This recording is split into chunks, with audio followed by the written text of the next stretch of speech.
Imagine your novel selling millions of copies worldwide, even if you're not a prose prodigy just yet. Sounds impossible? Well, it's happening right now for writers who understand three simple elements of success. And I'll show you how you can do it too. But before we dive in, you might be wondering, who am I and what right do I even have to tell you how to write your novel? Well, I started as a storytelling coach back in 2018, helping entrepreneurs craft the storytelling behind their brands and behind the online courses. But over the years, because I am a bookworm at heart, I shifted my focus to working with aspiring authors, helping them create stories that readers can't put down. I'm also the founder of Authorpreneur Club. It's an online coaching program where I teach everything there is to know from storytelling to publishing to entrepreneurship to help writers turn their craft into a thriving business. And I'm not just teaching this stuff, I'm also writing my own novels, so I know firsthand what it's like to be on this journey. And here's the thing, I've learned that writing a bestseller isn't about perfect prose or spending years defining every sentence. In fact, one of the best-selling novels of all time shattered every rule we thought we knew about good writing. Now, flashback to 2011, a writer from London self-published her novel on her website, and let me be clear, critics tore it apart. Flat prose, clumsy dialogues, and natural pacing, you name it. Yeah, it stings a little, not exactly what you'd expect for a bestseller, right? And yet, that book became the first installment in a trilogy that sold over 125 million copies worldwide and puts its authors on Time's 100 most influential people list. And that book, the one that critics destroyed, it was 50 Shades of Grey. Here's the thing, its success had nothing to do with perfect prose, it wasn't luck, but there were three powerful elements behind its success. And if you've ever doubted your writing, stay with me because you might be closer to success than you think.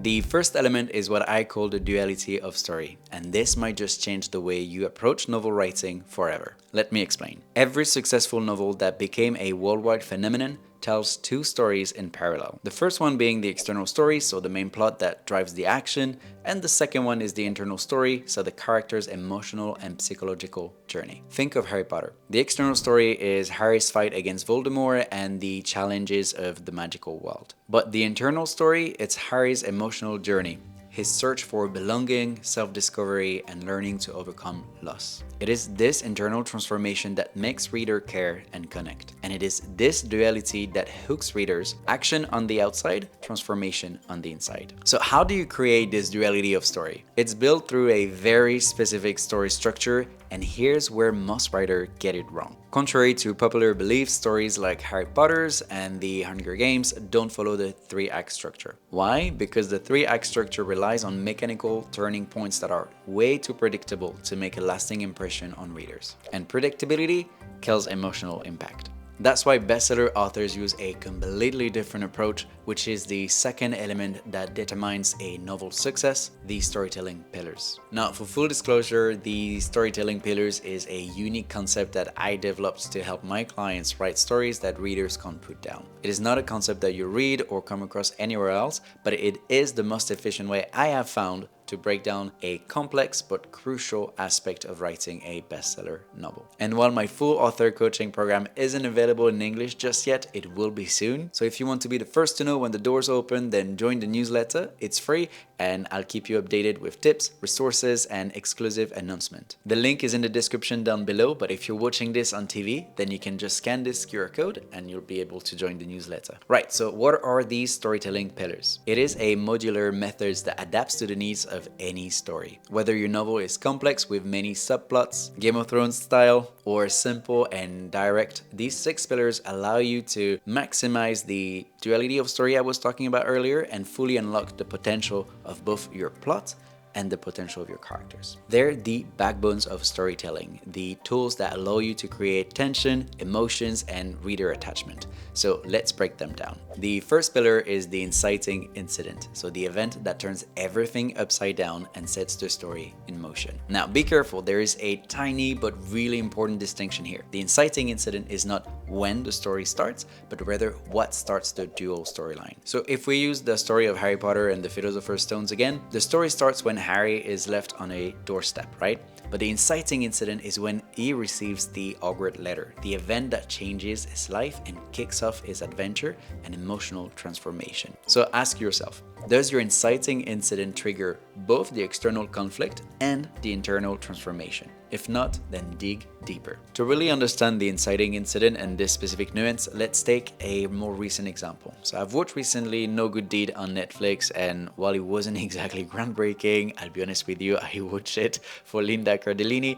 It is a good example to understand this difference between when the story starts and what starts the story. The story starts with a couple selling their house after the tragic death of their son. But here's the key. Selling the house isn't the inciting incident. It is when the story starts, but the real inciting incident, that's when someone from their past reappears and threatens them to reveal what really happened in that house the night their son died. That single moment sets off the chaos that drives both the external story, so the conflict, and the internal story, the character's emotional unraveling. If you've seen No Good Deed, let me know what you thought of it in the comments. I am quite curious to know if you liked it more than I did. Next up, progressive complications. So these are the obstacles that escalate tension and raise the stakes. Each complication should be more challenging than the last because you want to keep your readers on edge. In Harry Potter, the complication starts small. Harry discovers the world of magic, then faces school rivalries. But as the story progresses, the stakes rise. Battling Fluffy, the three-headed dog, surviving Devil's Snare, and solving life or death challenges to reach the Philosopher's Stone. The key is to keep the stakes building so that your readers are always asking, okay, what's happening next? And therefore, they keep turning the pages. So the stakes are rising, the tension is building, but what happens when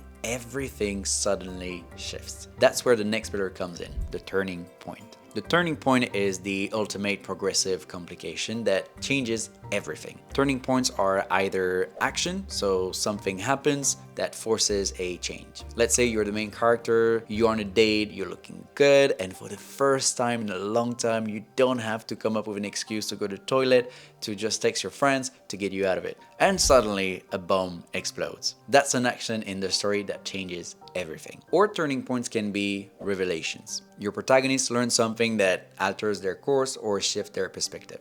You're fighting some bad guy with a mask and all of a sudden that same guy tells you that he's your father.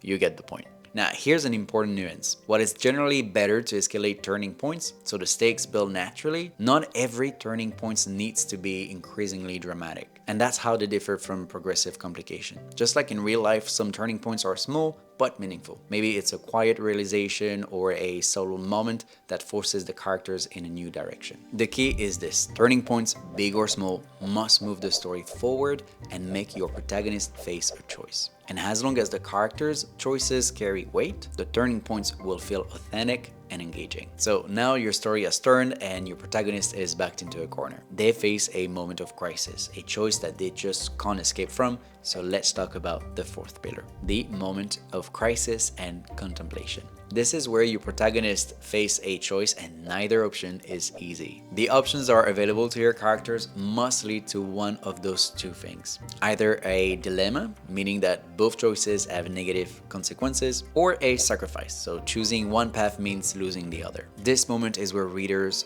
truly connect with your characters because they see their struggle and they can feel the weight of their decisions. The fifth pillar is the climax, so the decisive moment where the protagonist acts or reacts. The climax is the payoff of all stakes, complications, and crises that came before. Whether it's a dramatic showdown or a quiet, meaningful decision, the climax is where everything comes to a head. The key for the climax is to make sure that it feels earned, the natural result of everything your story has been building towards. And finally, the sixth pillar, the resolution, the aftermath of the climax. The resolution shows the consequences of your protagonist's actions and choices. It is where you tie up loose ends and reveal how your characters has changed. A strong resolution leaves readers with a sense of satisfaction, the feeling that the story has come full circle. So let's quickly recap the 6 storytelling pillars that drives a powerful, engaging story. The first pillar is the inciting incident, so where the chaos begins. The second pillar is progressive complications, so the obstacles that raise the stakes. The third pillar is the turning point, so when everything changes. The fourth pillar is the moment of crisis and contemplation,